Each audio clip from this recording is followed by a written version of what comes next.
Hi, I am Berdhanya, your guide and teacher, and today we're going to talk about meditation. When we talk about meditation, want to define meditation, we can find so many approaches and so many definitions. But mostly, it's all about relaxing in oneself in order to achieve certain unity within all parts of yourself. So we start with the premises that you are a multi-dimensional self that operates in a system that is concrete and that the senses get maybe saturated with all the information, and that you need to sleep in order to integrate, and also you need to be awakening the other resonance within your brain, that is the alpha waves that serve as a bridge between your unconscious self and your conscious self. And in that wave you integrate, in that wave you create certain sense of wellness between all parts of you. That wave is always present.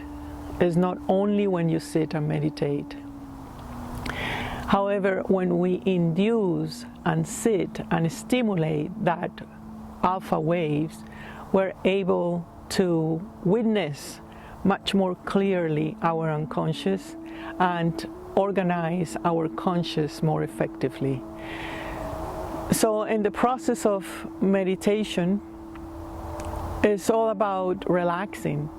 It's about doing nothing, just be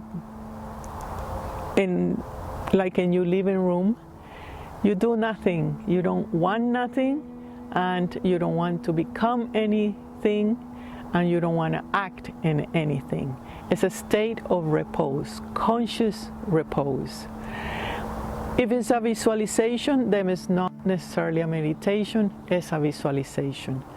If it's a breathing technique, it's an inducing for you to relax more, to be more in yourself. Those pranayams can be used as well in the process of entering into meditation.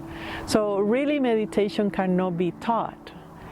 Meditation can be accessed as a wave of your brain. And with that, each individual have his own style, his own approach.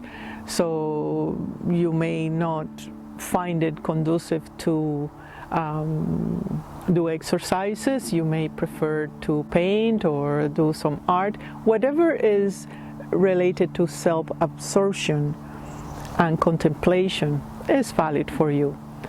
And we'll explore all the different ways, as well as different topics that can bring certain cohesiveness in different parts of yourself.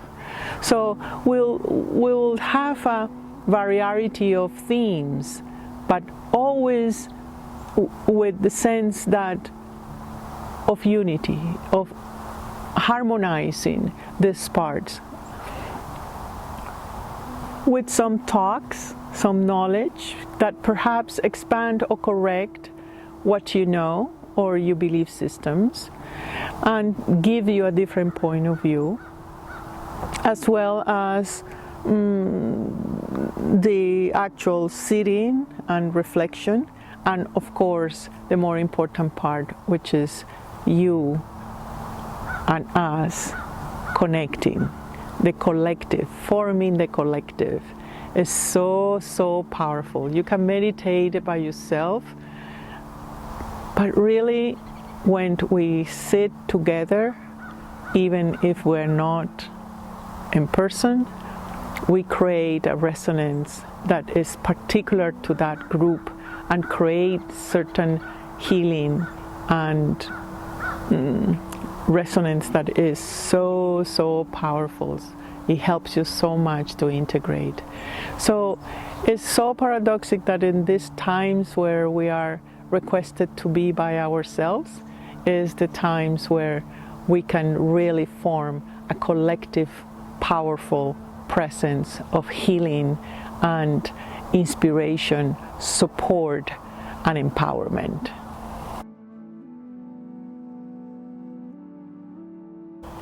the student always like to know about the teacher. And it's fair. Say, who are you? How do you learn meditation? Who taught you meditation? How do you meditate? What do you do for meditation? And I can share with you perhaps that when there are two ways I can answer this. One is before I was really fully awake and after being awake. When using meditation before I was awake, it was just a media for me to passionately and intensively produce certain connection with what I knew it was there. But I realized that that intensivity, it was not going to lead the way. Or what it was that simple realization that of paradoxic thinking and integrating that in a state of calmness. And after awakening is permanently there. I do enjoy to sit and have quality time with me, and I do it every day as often as I am naturally I enter into it. But I am also aware that it's happening at all times, that I am in a state of meditation at all times, that I don't need to do a specific technique or time to induce it. In whatever I do, in whatever action is done, behind the scenes, behind the word, behind the action, is integration, is unity, is perspective, is clarity. And that is something that doesn't go away.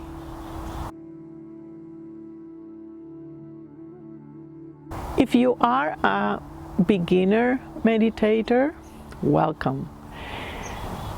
It's just to realize that you're always meditating, and perhaps your chatting mind is telling you something, that you don't need to stop it, you don't need to fight it, you don't need to feel that, oh, my mind is my enemy. It's that we are not listening or understanding the real messages of our mind that is telling us how to learn and how to grow. So it's about relaxing, it's about having a little bit of patience, and to really take seriously yourself.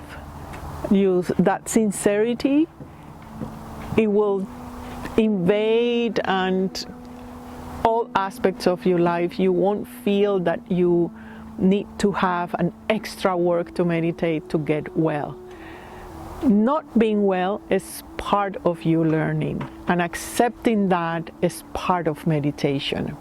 That love, that compassion, that relaxation, that understanding arise out of calmness. So it's important that you simply start, just start, and apply something that you learn every week. Beginners are precious, and choose the teacher that suits you the most in style, and it just, you will know. And at the same time, when the things get a little bit hot, when the teacher pushes your limits, don't quit. Don't go to another teacher. Stay, because you have reached the golden zone of transformation. The one that really all the energy that you have gained in your meditation and your practices, it will flourish. But it have to cross that little fire of transformation.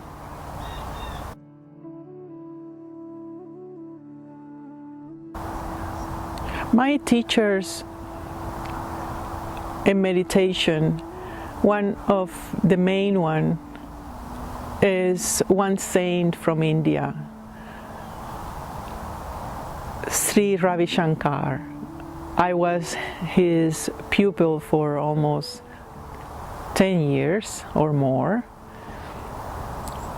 And I really understood what he say about relax.